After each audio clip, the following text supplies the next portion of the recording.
Hola, buenas noches. Hoy vamos a hablar sobre un equipo de los mejores de la historia del fútbol argentino y uno de los mejores de la historia del fútbol a nivel de clubes, que fue el River Plate de la década de los 40, al cual le apodaban la máquina y que iba a marcar una auténtica época.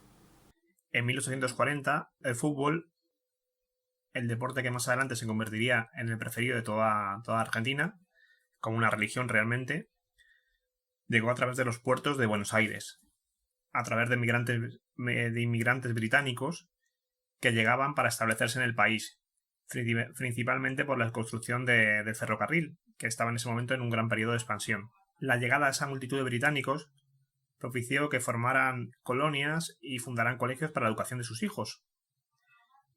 Y entonces primero desde los colegios y luego más adelante desde todos los rincones del país comenzaron a surgir jóvenes que tenían una rara afición con una pelota. Así es como nació el fútbol en Argentina, empezaron a aparecer jugadores y a fundarse clubes. El Club Atlético River Plate se fundó el 25 de mayo de 1901, cerca del barrio de La Boca, desde la fusión de dos clubes que fueron el Santa Rosa y el Rosales, siendo elegido Leopoldo Bar como primer presidente del equipo. Una vez, elegido Leopoldo Bar como presidente del equipo, convocó una comisión directiva para elegir el nombre del equipo. Salieron varias propuestas y al final ya quedaron, entre comillas, como finalistas dos opciones. Una, la de River Forward, y otra la de River Plate. La idea de la denominación de River Plate fue de uno de los directivos o de la comisión directiva, que se llamaba Pedro Martínez, que se le ocurrió este nombre porque había visto como unos trabajadores del dique 3 del puerto de Buenos Aires dejaban sus funciones para jugar al fútbol con una pelota. Y tenían al lado unas cajas, al lado de donde estaba trabajando, que solamente decían River Plate. Él había visto el nombre de estas cajas impreso, le había gustado cómo quedaban en las cajas y además le había proporcionado un misterio a esas cajas. Entonces, se le ocurrió este nombre. Entonces, estas dos fueron las finalistas. Entonces es cuando Leopoldo Bar decidió, al haber un empate entre estas dos candidaturas, una vez, realizada la votación, pues organizar un partido de fútbol entre las dos opciones, la cual sería la manera más democrática para resolver la situación. Es decir, los socios que optaban por una opción y los socios que optaban por otra opción. Lo curioso del caso es que el partido fue ganado por los defensores del nombre River Forward. Pero en el momento en el que, iban a dar ese nombre, dijeron que realmente a ellos les gustaba también el nombre de River Plate y al final acordaron llamarlo River Plate. Se afilia a la AFA en 1905, debutando en tercera división, y años después, en 1908, sube a la primera categoría de fútbol argentino, consiguiendo su primer campeonato en 1920. Hay que decir que en esta época el fútbol era amateur. La primera cancha que tuvo el club estuvo ubicado en la dársena sud del puerto de Buenos Aires y estuvieron, pues deambulando por diferentes estadios hasta, establecerse de nuevo en el sitio de procedencia en La Boca. Aunque en 1923 dejó definitivamente el barrio de Boca para hacer un nuevo estadio, el Estadio de Alvear y Tagle, en el barrio porteño de Recoleta, con una capacidad del estadio para 40.000 espectadores, y allí se estableció definitivamente. No obstante, en Argentina el fútbol fue amateur hasta el año 31, donde se constituyó el primer campeonato profesional argentino, que ganó Boca, y River finalizó en tercer lugar. Aquí es donde realmente empieza el apodo de Millonarios, porque River, al finalizar en tercer lugar y tener ya, esa disputa con Boca eterna que dura hasta ahora y durará para siempre, pues compra a Carlos Peucelle por 10.000 pesos y a Bernabé Ferreira por 35.000 pesos, lo que revoluciona el mercado y pasa a llamarse Millonarios por el desembolso que había hecho tan grande por estos dos jugadores.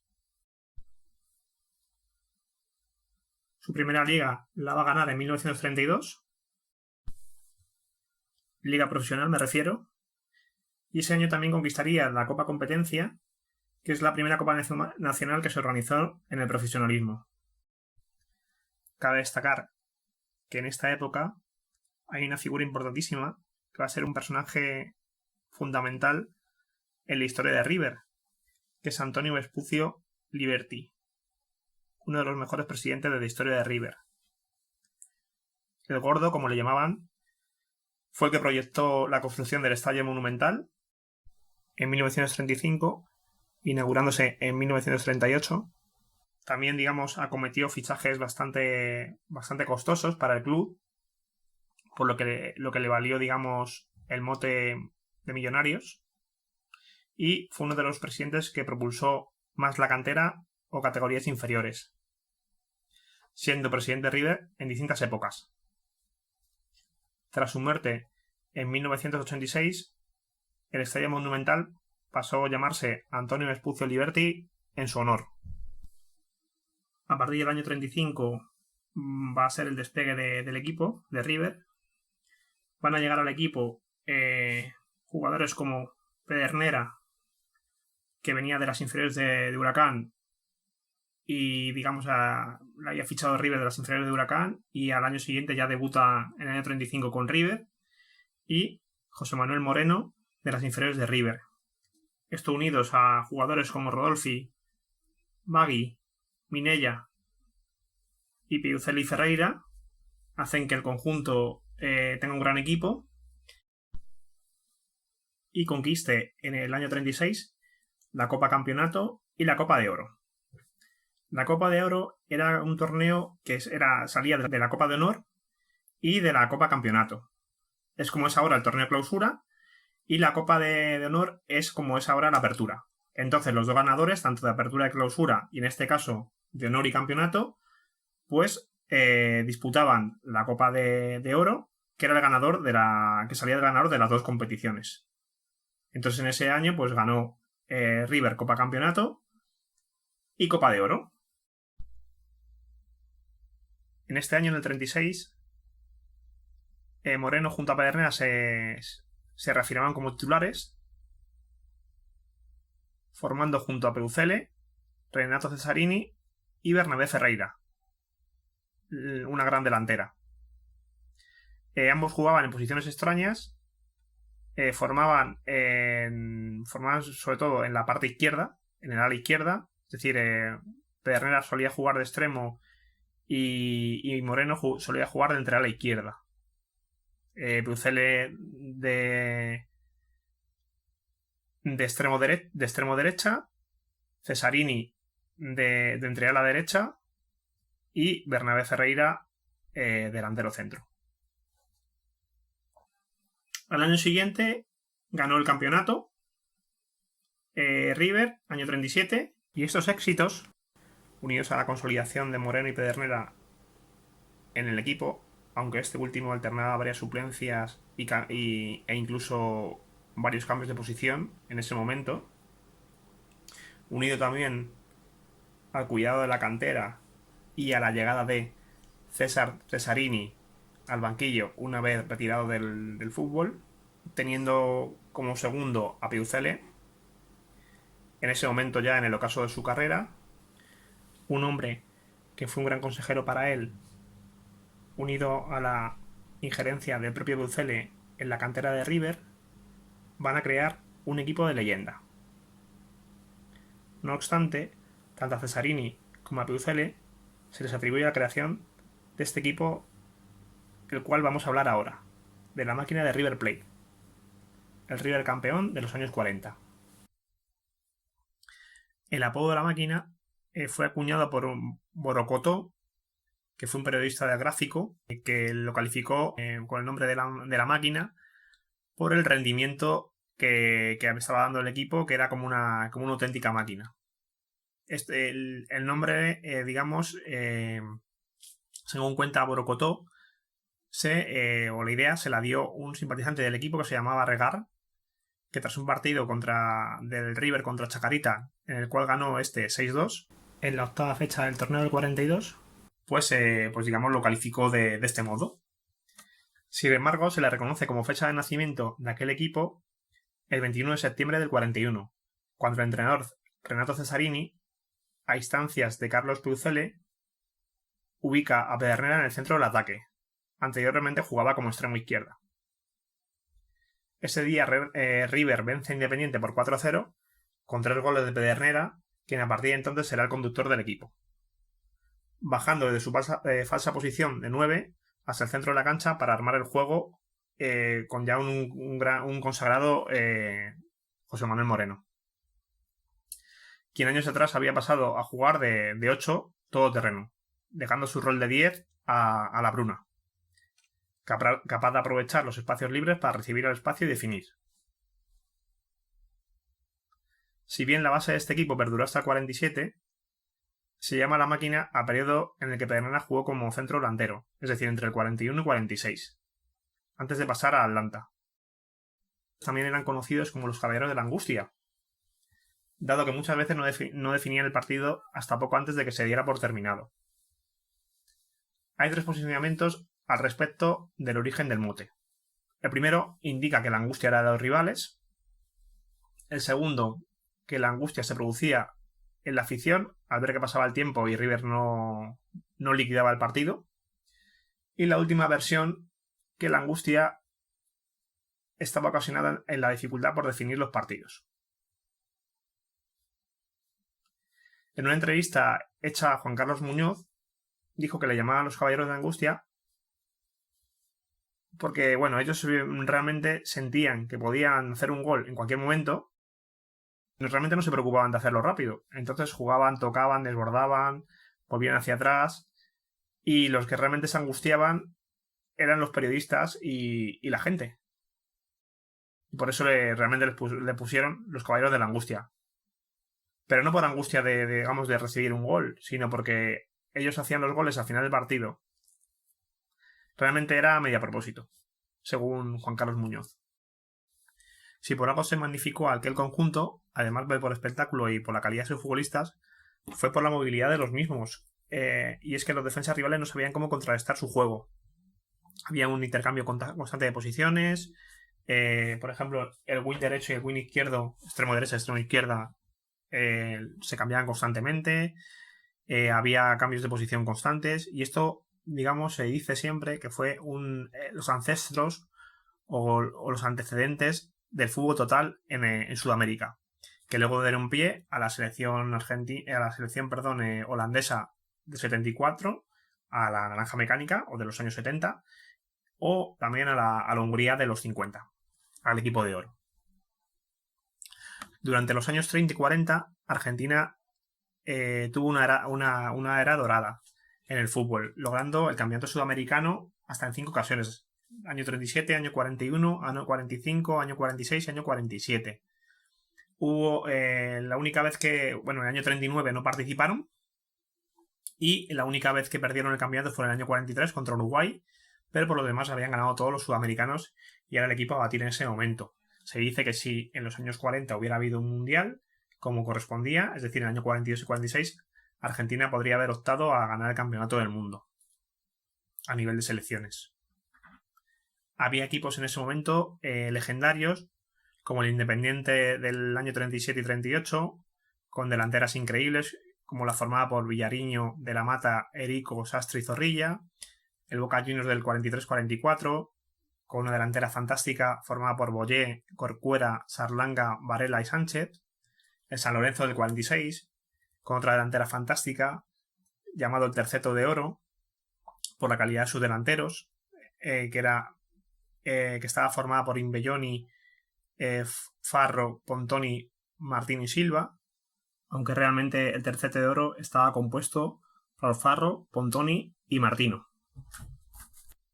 Y luego también un equipo muy exitoso en la década de los 40, el Racing Club, que tenía otra delantera impresionante, la cual estaba formada por Salvini, Méndez, Bravo, Simes y Suez.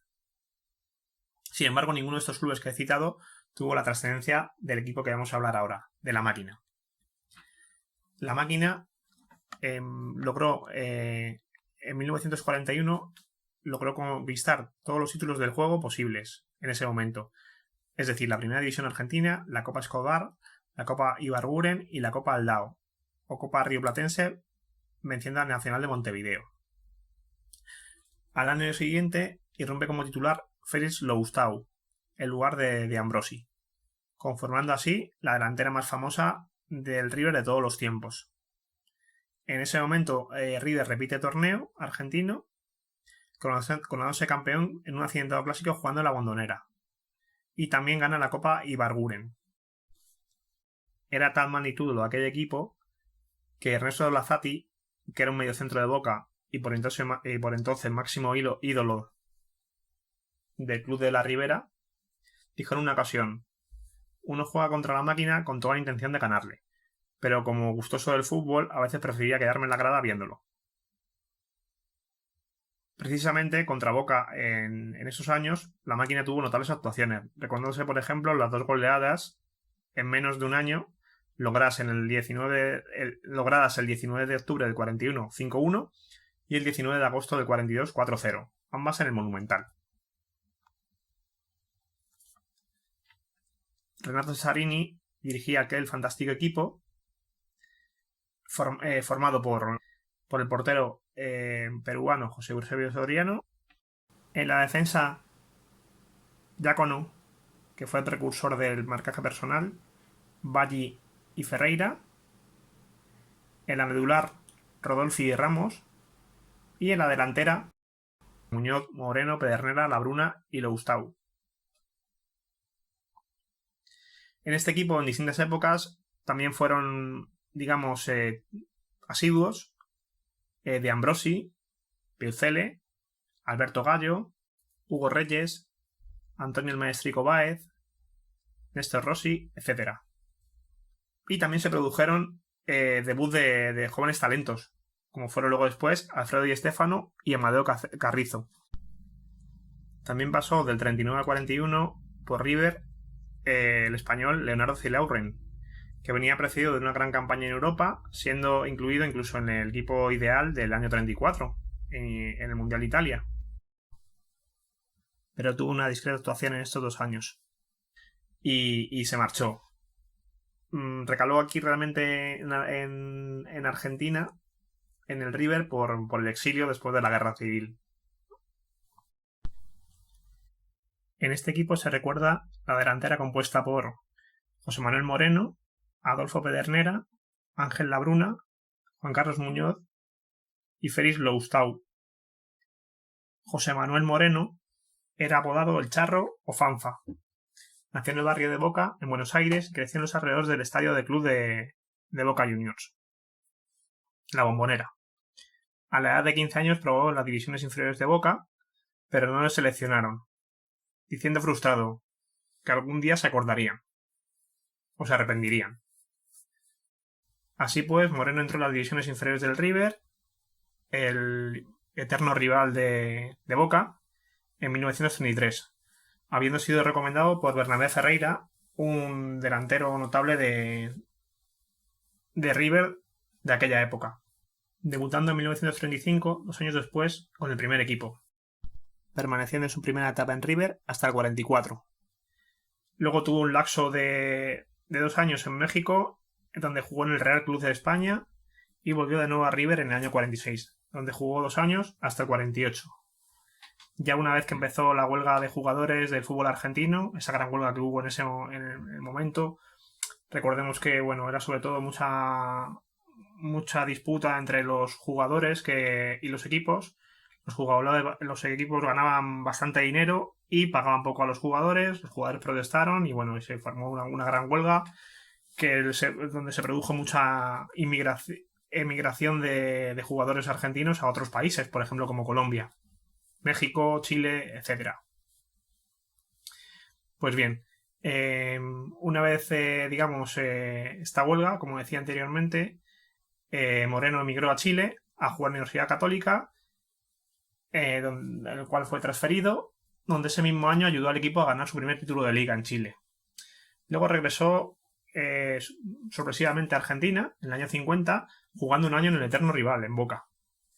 Y luego volvió de nuevo a jugar en la Universidad Católica. También jugó una temporada en Uruguay, en el Defensor, en Primera División. Y regresó también luego en el año 53 a Argentina, jugando en el Ferrocarril Oeste. Y por último, Moreno se mudó a Colombia en el 54, uniéndose a Independiente Medellín, donde terminaría su carrera como jugador, y a la vez de jugador aquí en este equipo era gerente del club, ganando el campeonato en el 55, siendo el único jugador que ha ganado 4 ligas en distintos países, concretamente en 4, tanto en Chile, en Colombia, en México y en Argentina.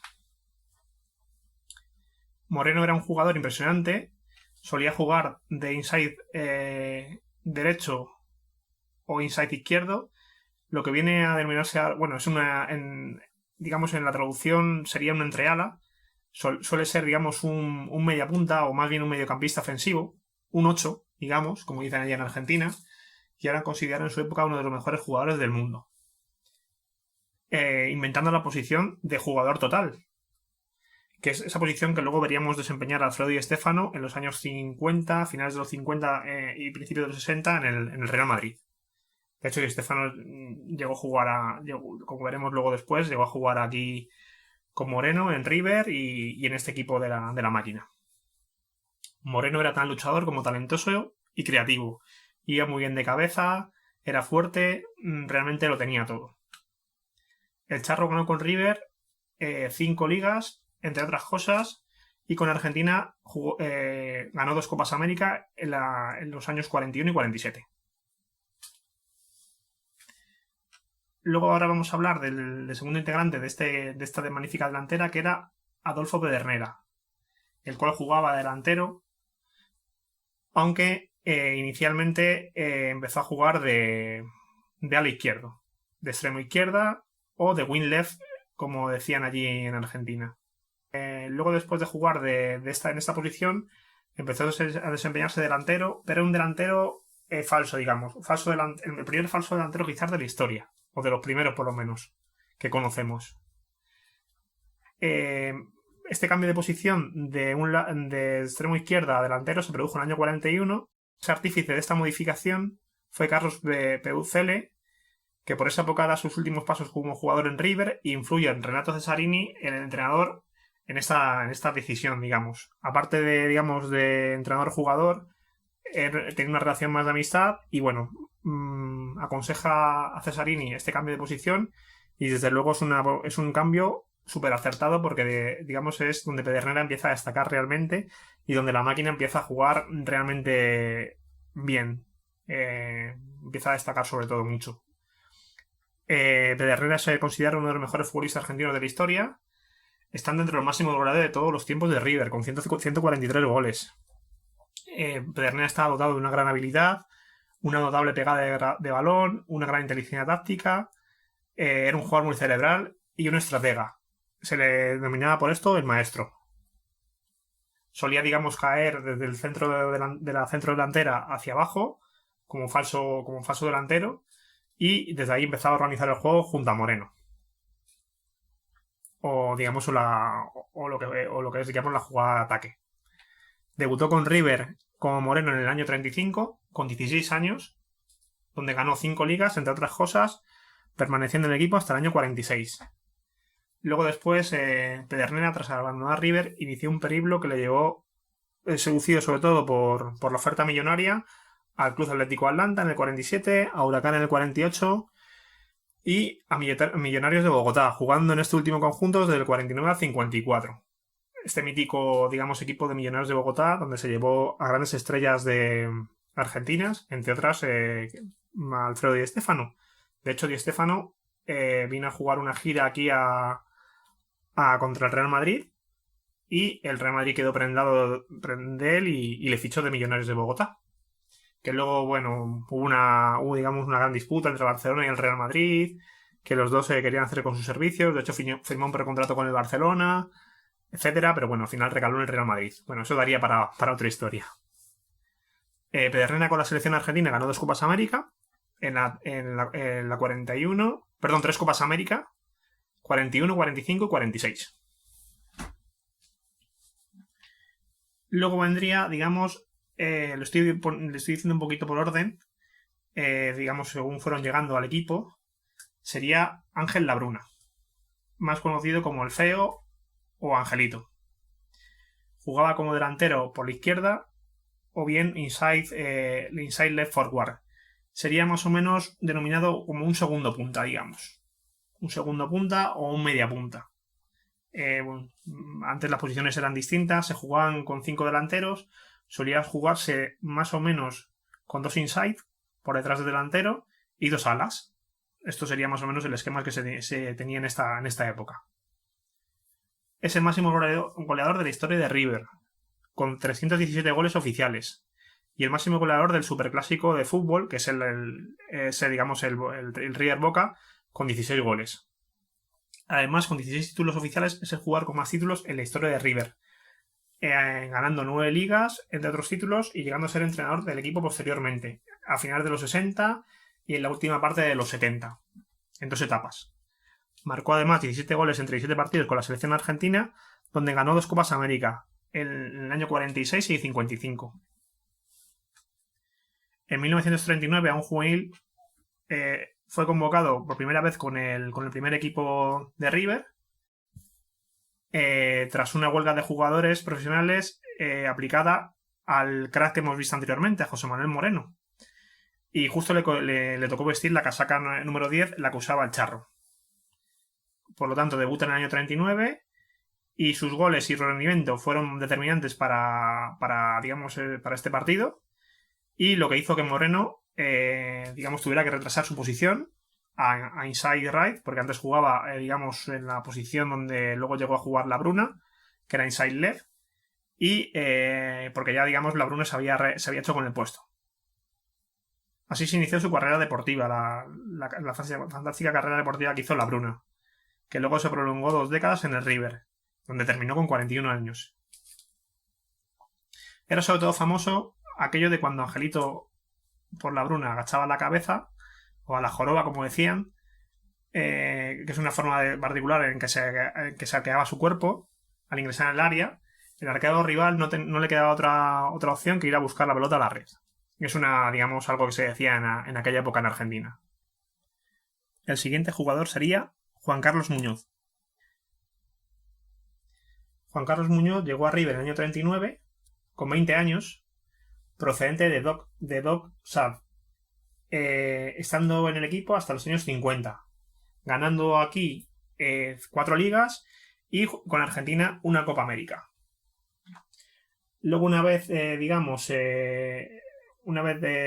fue de River en el año 50, recaló en Platense, donde jugó 2 años desde el 51 al 53. Es considerado uno de los mejores extremos derechas del fútbol argentino de todos los tiempos. Era un puñal por la banda derecha y junto a los Tau eran dos puñales. Y por último acabamos con Félix Lostau. Para muchos fue el mejor extremo izquierdo de la historia del fútbol argentino. Era apodado Chaplin por su constitución física y por sus peculiares movimientos de su regate, aunque en sus inicios actuó como defensa lateral izquierdo y luego poco a poco fue pasando al extremo izquierda. Jugó en las divisiones inferiores de Racing hasta que con 17 años un jugador le propuso firmar por River.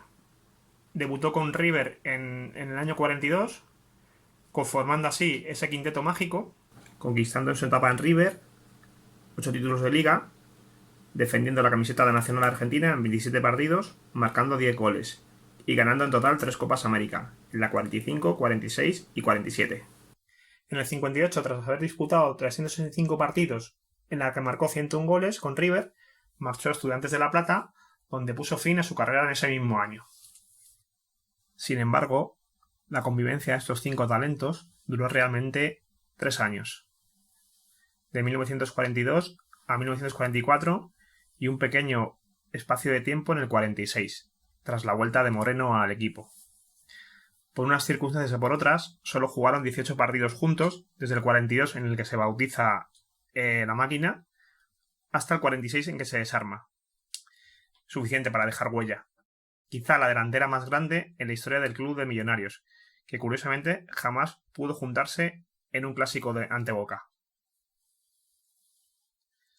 Tras la marcha de Moreno a México, en 1945, River gana el campeonato de Liga y la Copa Aldao. La Copa Aldao se disputaba entre el campeón uruguayo y argentino. Y de aquí salía el vencedor. Alberto Gallo sustituye a Moreno en la delantera con una actuación bastante decente y además aparecen jugadores interesantes como Amadeo Carrizo, Néstor Rossi o Alfredo Di Stéfano en el equipo. En 1946, River no tiene un gran año.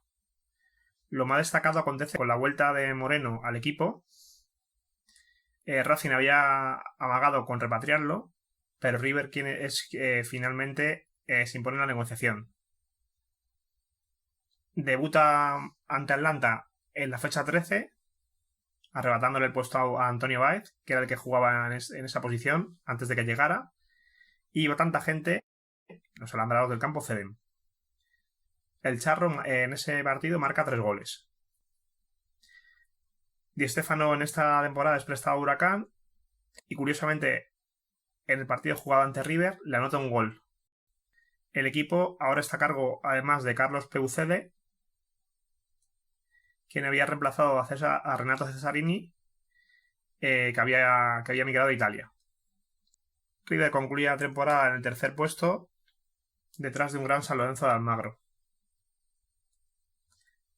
Algunos malos resultados provocan una gran crisis dentro del plantel y en su relación con los dirigentes. Este efecto hace que Adolfo Pedernera se aleje de River y sea contratado por Atlanta de Buenos Aires a cambio de 140.000 pesos, una cifra récord para la época. Además, Atlanta le había ofrecido 1 millón de pesos a él como contrato. Ya en 1947, River encara el primer año de la posmáquina. Pedernera se había ido a Atlanta, como hemos dicho anteriormente, y su reemplazante va a ser el joven Alfredo Di Stéfano, el cual anota 27 goles en la temporada. Y bueno, Di Stéfano había estado el año anterior de préstamo en Huracán y bueno, va a hacer una gran temporada y luego se convertiría poco después en uno de los mejores jugadores de la historia del fútbol. Muñoz se lesiona y en su lugar ingresa Hugo Reyes y Ángel Labruna se enferma de hepatitis y se pierde mitad de temporada. Pero cuando retoma la competición lo hace por todo lo alto con 16 goles en 18 partidos. Sin Adolfo Pedernera, River pierde el liderazgo y conducción, pero gana explosión y desequilibrio, con un estilo un poco más directo, y esto le hace a River de nuevo ser campeón, aventajando claramente a Boca con 6 puntos. Además, esta temporada conquista la Copa Aldao. Ya en el verano del 48, River juega la Copa de Clubes Campeones en Santiago de Chile, que es un antecedente realmente de lo que será luego la Copa Libertadores, quedando en segundo lugar al no poder vencer el partido clave ante Vasco de Gama. En esta temporada River vence por primera vez a Boca en la Bombonera por 2-1, con un gol de Labruna y otro de Reyes.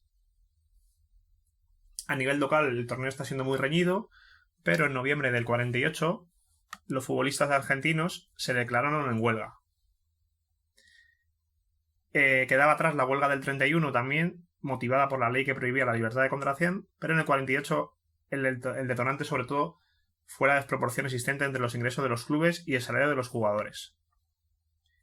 Cuando finalizó justo la fecha 25 del campeonato, el Sindicato de Jugadores y Asociación de Futbolistas Gremiales declaró la huelga. Fue la primera huelga durante el gobierno peronista. Faltando 5 jornadas para la finalización del campeonato, el sindicato encabezado por Fernando Bello y Adolfo Pedernera declararon la irrupción del campeonato como protesta por varios motivos: mejorar las condiciones contractuales, situación de los pagos atrasados a los jugadores, salario mínimo y reconocimiento oficial del sindicato.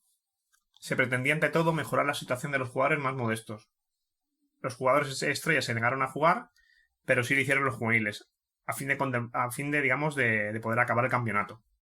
Ganó Independiente el campeonato porque Racing, que era el líder en ese momento, se negó a jugar las 2 últimas fechas, finalizando al final en 4ª posición. Como consecuencia de la huelga se suspendió el descenso, favoreciendo a Gimnasia y Esgrima de la Plata. Y bueno, además la protesta gremial estuvo, digamos, liderada por la Fred Stefano, prolongándose el conflicto hasta varios meses, hasta que ya en mayo del 49 el Ministerio de Trabajo impuso un salario tope de 1.500 pesos, hecho que ya finalmente provocó un éxodo sin precedentes de los jugadores más importantes, sobre todo a Colombia, lo que fue una inyección de calidad para el fútbol de este país. Fueron 57 jugadores los que decidieron probar suerte en Colombia, y entre ellos destacar a Alfredo Di Stéfano, Pedernera, Rossi, Pontoni, Cocchi, Sastre y Antonio Báez. La huelga del 48 provocó el alejamiento de los jugadores más famosos, desvalorizando por completo el fútbol argentino. Aquí realmente, después de esta huelga, se cierra ya un ciclo, aunque digamos luego River en los años 50 tuvo también éxitos, pero aquí se cierra realmente el ciclo de la máquina. Bueno, espero que os haya gustado mi historia. Es una historia, digamos, de un fútbol más antiguo, pero bueno, realmente yo creo que es una gran historia y ha merecido la pena. Buenas noches.